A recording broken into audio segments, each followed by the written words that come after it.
नमस्कार, बहुत बहुत स्वागत है आपका विंध्या टाइम्स में। मैं हूं आपके साथ स्वाति।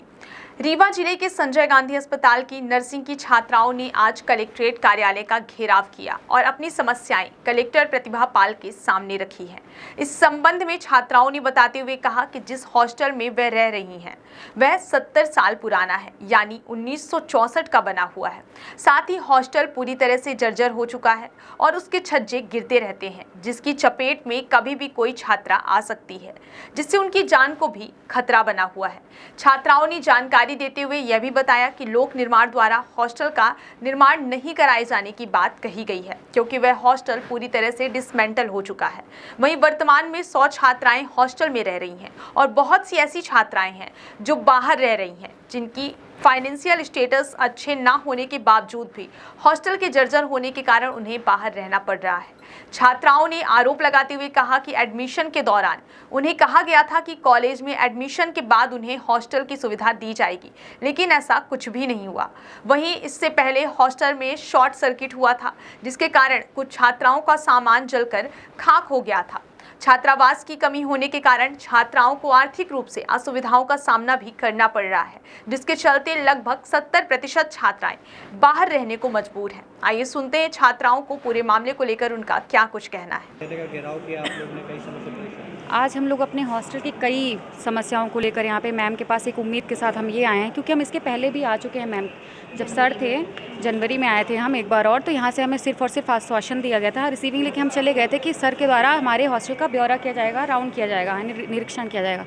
बट ऐसा कुछ हुआ नहीं। हम एक उम्मीद में बैठे रहे कि 15 दिन में शायद तो कोई परिणाम आएगा, पर ऐसा नहीं हुआ। उसके बाद फिर हम आज फिर से इसी उम्मीद के साथ आए हैं कि हमारा हॉस्टल बहुत पुराना, 70 साल पुराना, सन 64 का, 1964 का बना हुआ हमारा हॉस्टल है, तब से बना हुआ है और हम उसी हॉस्टल में रह रहे हैं। उसकी कंडीशन बहुत ही ज़्यादा ख़राब हो चुकी है, जर्जर हो चुकी है। उसका आए दिन छज्जा गिरता रहता है। किसी भी लड़की कोई भी किसी भी दिन चपेट में आ सकती है, उसकी जान भी जा सकती है। इसका जिम्मेदार कौन होगा? और फिर आज हम अपनी मांगों को, अपनी बातों को लेकर मैम के पास इसी उम्मीद के साथ आए हैं कि हमारी मांगें पूरी हों।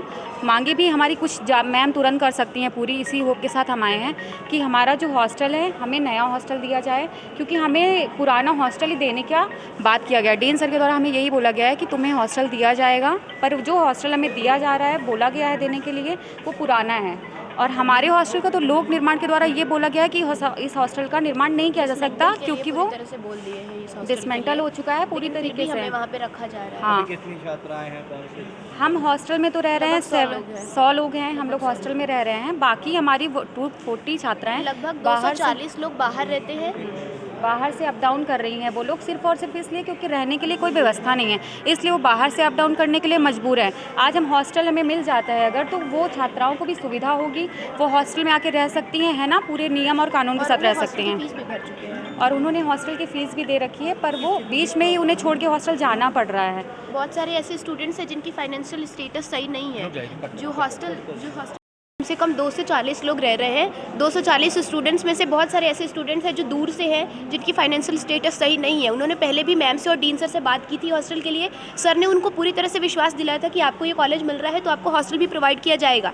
लेकिन जैसे ही स्टूडेंट्स एडमिशन करा के हॉस्टल में आए, यहाँ उनके लिए ना तो प्लेस है, ना ही सही व्यवस्थाएँ हैं, इसलिए उनको बाहर रहना पड़ रहा है मजबूरी में। और काफ़ी रेंट का पैसा, उनका हॉस्टल मेस का पैसा, सारा पैसा उनको खुद से पे करना पड़ता है, जो कि हमारी स्टाइपेंड भी इतनी नहीं है कि हम उससे अपना खर्चा चला सके। डीन सर को हमने कई बार ये बात बोली है, लेकिन कोई भी इस पे ध्यान नहीं दे रहा है, इसलिए हम मैम के पास आए हैं। कुछ घटनाएं भी घटी थी इसके पहले हमारे यहाँ एक बार शॉर्ट सर्किट हुआ था, आग लग गई थी, 2-4 बच्चों के पूरे सामान जल चुके हैं, सारा पैसा जल चुका है, उनको काफ़ी सारी नुकसान हुआ था। लेकिन सर ने हमसे सीधे जो इनके जो अभी इंदुलकर सर डीन है, उनके पहले डीन सर थे, एक्स डीन सर ने हमें ये बोला था कि नर्सिंग के लिए कोई फंड नहीं आता है, हम कुछ नहीं कर सकते हैं आप लोग के लिए, जो भी करना है आप खुद से करो, जहाँ मन है वहाँ रहो। हमें क्लियरली हमारे मुँह पर यही जवाब दिया गया था। देवेश सारस्वत सर द्वारा हमें यही बोला गया था कि आपको जहाँ रहना है वहाँ रहो, हम कुछ नहीं करेंगे, नर्सिंग के लिए कोई फंड नहीं आता है। अभी प्रेजेंट में जो डीन सर है, उन्होंने हमसे ये क्लियरली कहा है कि 10 करोड़ का फंड आया है। जब हमारे सर ने ये बार 10 करोड़ का फंड आ रहा है, तो पिछले 5 साल से हमारा फंड कहाँ जा रहा है? कोई कार्रवाई क्यों नहीं होती है? बार हमें हॉस्टल में आने के बाद सर का राउंड होता है, जब भी डीन सर का राउंड होता है, सर सीधे यही बोलते हैं कि रिपेयरमेंट होगी। उस हॉस्टल को देखने के बाद कोई भी नहीं कह सकता है कि उस हॉस्टल की रिपेयरमेंट होगी, उसकी हालत ही ऐसी नहीं है कि वो रिपेयरमेंट के काबिल है। उसको डिसमेंटल भी कर दिया। उसको डिसमेंटल, हमारे पास उसका लेटर भी है, आप देख सकते हैं बताइए क्या नाम है आपका? Anshita Gehlot, BSc nursing 4th year से। ये है, ये डिसमेंटल का लेटर है।